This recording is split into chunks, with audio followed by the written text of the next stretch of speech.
देखिए, हम लॉकडाउन लगाना नहीं चाहते थे। हम चाहते थे कि लोग कोरोना के जो नियम हैं उनका पालन करें,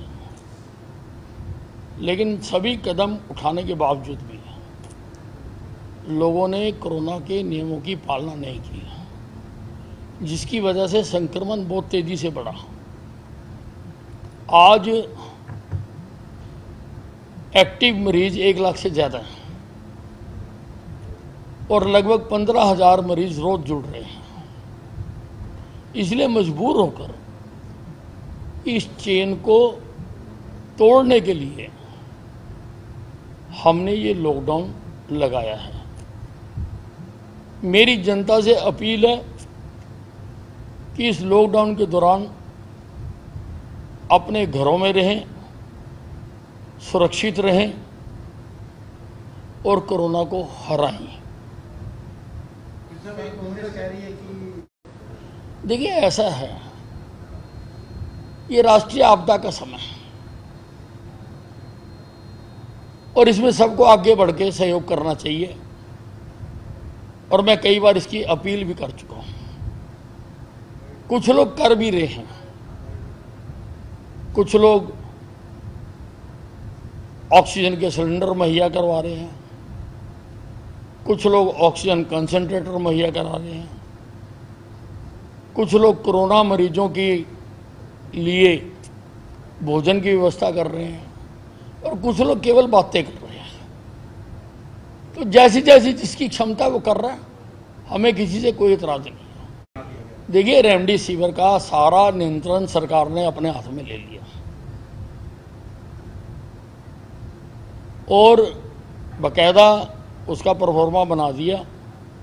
जिस पेशेंट को जिस हॉस्पिटल को चाहिए होगी, सीएमओ के पास एक कमेटी बना दी, वो सीएमओ को अप्लाई करेगा और सरकारी दामों पर उनको रेमडेसिविर मिलेगी। उसी प्रकार से टोसिलीजुमैब के लिए भी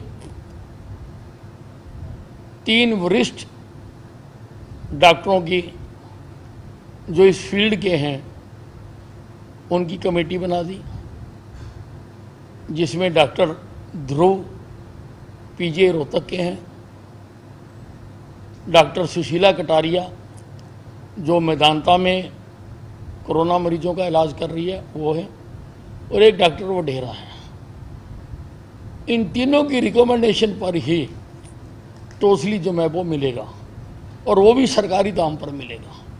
इसलिए कालाबाजारी होने का प्रश्न पैदा नहीं होता। लेकिन इससे पहले कुछ लोगों ने की है और हमने उनके खिलाफ कार्रवाई भी की है। हमने उनको अरेस्ट भी किया है, उनकी दुकानें भी बंद की है। जहाँ तक बात रह गई मरीजों को ओवर चार्जिंग करने की, तो मैंने सभी अधिकारियों को हिदायत दी है।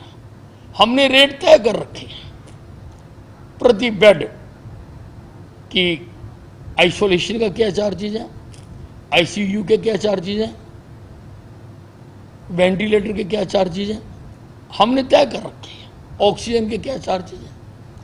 अगर कहीं पर भी कोई भी, और मैं इस मामले में बहुत सख्त हूं, अगर मेरे पास शिकायत आएगी तो मैं सख्त से सख्त कार्रवाई करूंगा। नहीं, अब इसका तो डॉक्टर ही तय कर सकते हैं। अंधाधुंध भी लग रही थी, बार बार ताकीद किए जाने के बावजूद भी लोग लगवा भी रहे थे और डॉक्टर्स लगा भी रहे थे। इसीलिए अब एक्सपर्ट कमेटियां बना दी कि वो देखेंगे कि जरूरत है भी है या नहीं है, उसके मुताबिक ही लगेगी। नहीं, वो स्टैंड करती हैं। जो कोरोना तो इन कंटिन्यूएशन है, जो पहले घोषणाएं कर रखी हैं वो आज भी स्टैंड करती हैं। नहीं, ऑक्सीजन की किल्लत तो है, क्योंकि जितनी हमें आवश्यकता है हमें उससे कम मिल रही है। हमें 300 मीट्रिक टन की आवश्यकता है और हमें 252 मीट्रिक टन मिल रही है, और वो भी कई बार अवरुद्ध हो सकती है क्योंकि मशीनरी है। कई बार प्लांट ही नहीं चलता। अब 2 दिन पहले रिवाड़ी का प्लांट ही बंद हो गया, वहाँ से हमें 25 मीट्रिक टन मिलती है। हमारे ट्रक सारा दिन खड़े रहे, कभी ट्रक भी खराब हो जाते हैं। तो इन सब चीज़ों से जूझने के लिए बाकायदा हमने एक मैकेनिज्म क्रिएट किया, एक टीम क्रिएट की है जो राउंड द क्लॉक काम कर रही है कि अगर कहीं पर शॉर्टेज हो जाए तो कहाँ से कहाँ डाइवर्ट करनी है। और हम कोशिश कर रहे हैं कि हमारे सारे अस्पताल चलें और सारों को ठीक टाइम पर मिले। नहीं, वो हम लगातार सरकार से बात कर रहे हैं और आप देखिए कि हम उड़ीसा से भी ला रहे हैं, बाई एयर भी हमारे जो टैंकर्स हैं रोज़ाना जा रहे हैं, और ऑक्सीजन स्पेशल भी हमने चलाई है, उसमें भी जा रहे हैं रोज। हम हर मुमकिन जो जहाँ से मिल सकती है हम ला रहे हैं। अधिकारियों नहीं, उसके लिए अब सारे जो मंत्रियों की भी ड्यूटियाँ लगा दी गई हैं। अगर कहीं से कोई ऐसी शिकायत आएगी तो मंत्री उसको देखेंगे। क्या हरियाणा में सरकार पत्रकारों को फ्रंटलाइन वर्कर मानती है? नहीं, पत्रकार है ही फ्रंट लाइन पे खड़े होकर काम करते हैं। अब उन पे हमारे मानने ना मानने से क्या फर्क पड़ता है। किस चीज़ की? Covid bed. नहीं, देखिए हर जिले में क्योंकि मरीज बहुत ज़्यादा आ गया और हरियाणा से बाहर का भी आ गया, एक अनुमान के हिसाब से लगभग 70% मरीज दिल्ली का आ गया। लेकिन जो आ गया, अब मरीज तो मरीज है, हम उसका इलाज कर रहे हैं। इसलिए मैंने सभी उपायुक्तों को हर जिले में अतिरिक्त बेड व्यवस्था क्रिएट करने के लिए कहा है और हर जगह पर ये क्रिएट की जा रही है। 500 के 2 अस्पताल पहले डीए ने कहा था हम बनाएंगे, लेकिन अब वो नहीं बना रहे हैं। हम सरकार अपने संसाधनों से बना रही है, पीडब्ल्यूडी को उनका बनाने का काम दिया गया है, उनको बनाया जा रहा है।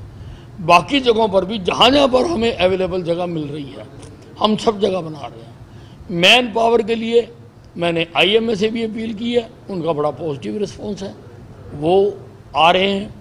मैंने जो मेडिकल स्टूडेंट हैं वो भी सारे डीजीएच के डिस्पोजल पर कर दिए, लगभग 1400 वो स्टूडेंट्स हैं, उनको भी करेंगे। और डॉक्टर्स का और पैरामेडिकल स्टाफ के लिए हम एडवर्टाइजमेंट निकाल रहे हैं, जितने हमें आवश्यकता है हम और उनकी भर्ती करेंगे। हम हर जगह पर, हम नहीं चाहते कि एक भी मरीज ऐसा हो कि जो इलाज के अभाव में जिसका नुकसान हो। हर मरीज को कहीं ना कहीं बेड मिले, इसलिए मैंने कहा बैंक्वेट हॉल मिले, होटल मिले, स्कूल मिले, जहाँ मिले आप वहाँ पर बेड्स लगाइए और मैन पावर का हम इंतज़ाम कर रहे हैं। नहीं, वो की थी, वो अब इतनी जल्दी चीज़ें बदलती हैं कि वो अपडेट नहीं हो पा रही है, तो उसमें टेक्निकल स्नैग आ रहा। जिला स्तर पे क्या देते हैं? ये तुम खुद को ना कि हमारा लगाया, मेरे से क्यों बुलवाते हो? मैंने कह तो दिया वे। आपकी बाइट ही चलेगी ना, हमारी तो। हाँ,